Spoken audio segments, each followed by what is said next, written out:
Hey everyone, welcome back to Corporate Decoder. Today we're diving into a report from PepsiCo.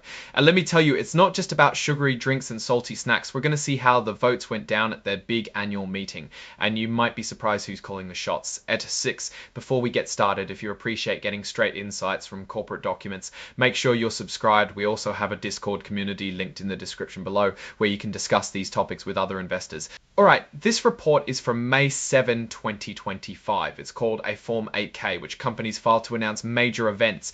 In this case, it's about what happened at PepsiCo's yearly meeting for shareholders, the people who own the company.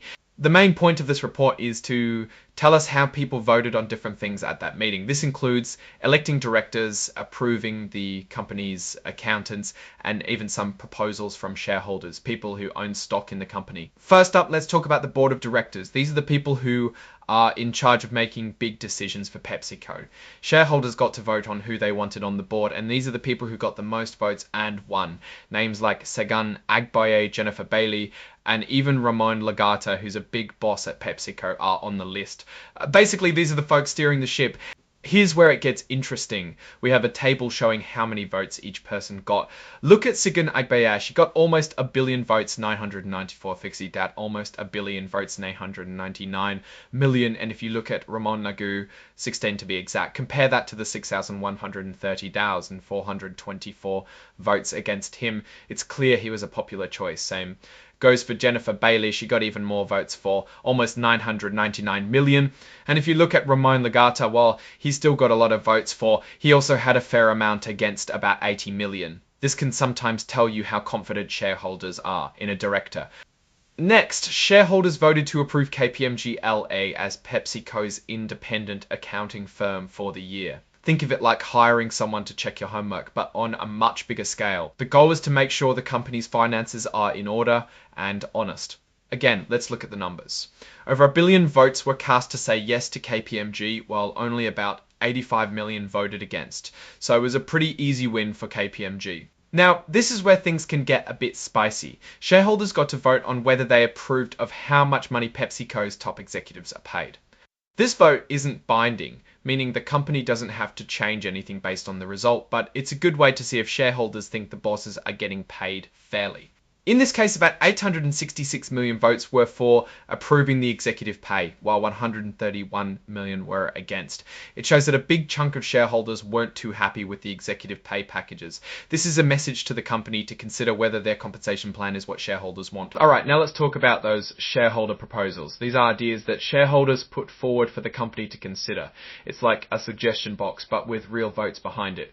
The first proposal was about getting a third party to check the risks of using artificial sweeteners, things like aspartame, in PepsiCo's products. Most shareholders voted against this proposal. About 111 million votes were for it, but a whopping 875 million were against.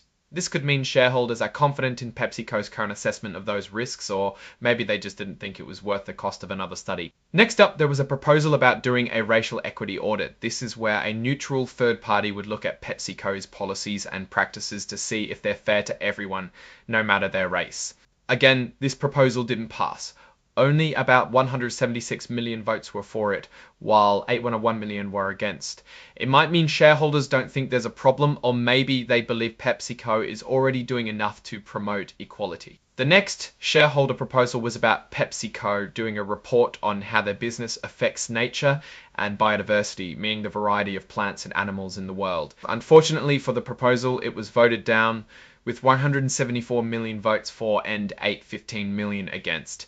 It could be that the shareholders consider other matters a bigger priority than biodiversity. The last proposal in the document we're looking at was about PepsiCo's policies on using sustainable packaging, especially when it comes to plastics. The goal would be to reduce plastic waste and use more eco-friendly materials. Yet again, shareholders voted against it. About 154 million votes were for the proposal, but 835 million were against. Shareholders may have felt that PepsiCo is already doing enough in this area, or that the cost of changing packaging wasn't worth it. Now, taking a step back and looking at the bigger picture, PepsiCo seems to have a pretty solid hold on what shareholders want, or at least what they're willing to vote for.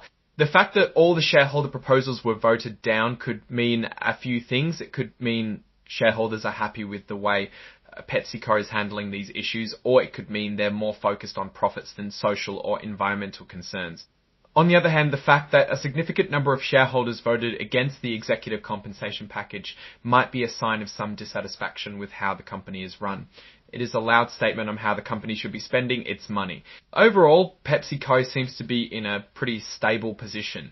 They've got a strong board of directors, their accounting is in good hands, and even if some shareholders have concerns, they're not enough to shake things up. Alright, that's our breakdown of PepsiCo's latest filing. What's your take on these votes and what they signal for the company's future? Drop your thoughts in the comments. If this analysis was valuable, hitting that like button really helps, and subscribe for more deep dives. Don't forget to check out the Discord in the description. Thanks for watching. See you next time.